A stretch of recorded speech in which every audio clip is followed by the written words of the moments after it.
How's it on YouTube? It's Peter here, your Ginger Jody Geek. Welcome back to Triple G Comics and welcome back to Thought Bubble Thursdays. This week we're going to look at a couple of writers and artists. We're going to start off with Ram V. Ram V is an award-winning author and creator of comics and graphic novels such as Paradiso, The Savage Shores, Gravity's Wall, and Rune of Thieves. His short stories and comics have appeared in several anthologies, and his most recent work includes Batman and Swamp Thing. He's really kind of hit the limelight this year with his incredible work on The Many Deaths of Layla Starr. And more recently, he's been appointed as one of the writers on the new Venom series. So I think it's fair to say we're going to see lots more work from Ram V in the future. He's also very recently written a short story for one of my favourite series, The Silver Coin, which is absolutely tremendous. Ram V again was at Thought Bubble once again, and you'll be getting sick of us saying this. He was a super nice guy, tremendous hair, but a super nice guy, very chatty with people who were approaching him, and also again his signatures were all free, so that was tremendous. Now I've not got a lot to show you, to be honest. I got loads signed by him, but I've not got masses to show you. I have previously showed you a couple of his graphic novels I purchased and got him to sign there and then. So these Savage Shores and a couple of others, which I'll put on screen. I also got him to sign, along with Al Ewan, a number of copies of Venom 1. Again, I'll put a couple of images of those on screen.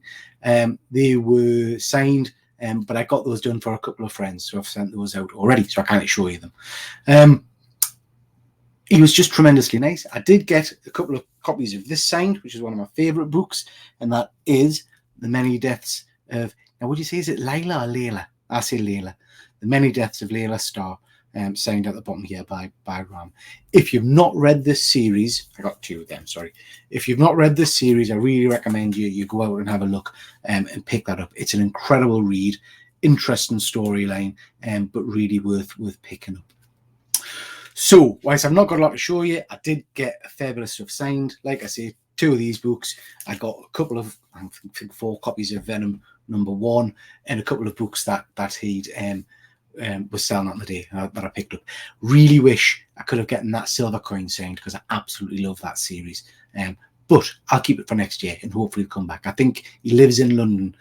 Again, not someone I'm going to go and stalk like Al, but he lives in London, so hopefully we'll come up to next year's convention as well, and I'll get some more stuff signed from him then. Just whilst I'm on, I will also mention that he's got a new comic out called Radio Apocalypse. Picked up the first issue of that. Really intriguing, very interesting read. Again, I'd recommend you go and pick that up.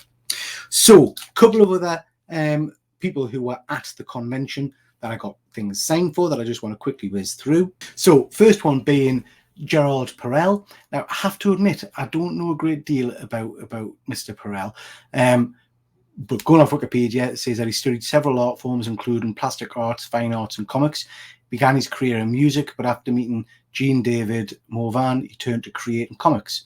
With Morvan as his writer, Perrell launched the 7 Second series, and he's best known probably for his complex Marvel covers on Iron Man, Captain America, and S.H.I.E.L.D. So, not an artist I was particularly familiar with. But the reason I had his name down to try and meet when I was at Thought Bubble was because a good friend of mine, Lottie, collects Spider-Girl or Ghost Spider comics, and he'd done a very nice comic cover for that. I should put an image up there. So I wanted to take that and get that signed for Lottie for her. When I was researching a little bit about him, I realised he'd done some covers for some of my favourite series. So I picked up a couple of issues of books to take down, get him to sign for me as well. So first one I got him to sign was Silver Coin, limited edition. This is a cover I hadn't seen before, and I love this series. Very kindly marked it to Peter and signed it on the bottom there. Super nice, really pleasant guy to talk to, and he produced that stunning artwork on the cover there. Absolutely tremendous series. I also picked up a copy of I can't remember if it was Something That's Killing the Children or House of Slaughter, where he's done a variant cover, but unfortunately that's still not arrived, so I couldn't take that to get him to sign, unfortunately. Spotted this by him, which is a Thanos cover. Again, absolutely tremendous.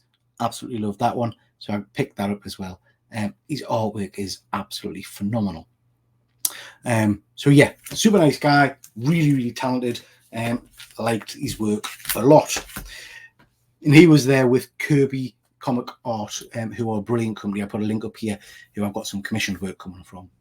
The next artist that was there, who as soon as I saw his name, I knew I had to get him to sign some stuff for us, is a guy called Parsons. So Casey's a Canadian illustrator. He's a fine artist and comic book artist. He specializes in mixed media, traditional techniques. He's well known for his cover work for many publishers in the US. And I'll put some images up now of some of his various bits and bobs of artwork. Now, the reason that I recognized his name is because I picked up 2 copies of a book that he'd done a long time ago. Well, I said a long time ago, a little while ago. You'll know that I love Ice Cream Man, and I also love Haha. And there was a limited edition Haha #1 by Casey, which was limited to only 300 copies, virgin copies. I love it. Of poor old President Trump there, looking all sad because he's lost the election. And I just love that cover. Absolutely love it. So you'll have seen us, if you watch my videos regularly, you've seen us unbox it a while ago. I just think this is a tremendous cover. So I did pick up 2 of those, and I've got them both signed by Casey. And if you have a look there, his signatures are even artwork. So he signed those both at the top for us. Yeah, just tremendous. He had a portfolio of work on the table in front of him, and I flicked through it backwards and forwards, and I loved it so much. I asked him to do a commissioned piece for us. And I'm going to show that in a future video because it's absolutely tremendous. So really recommend you check out Casey's work. A very talented artist. That's your whack. So that's all for this episode. Thanks very much for watching, and I'll catch you next time.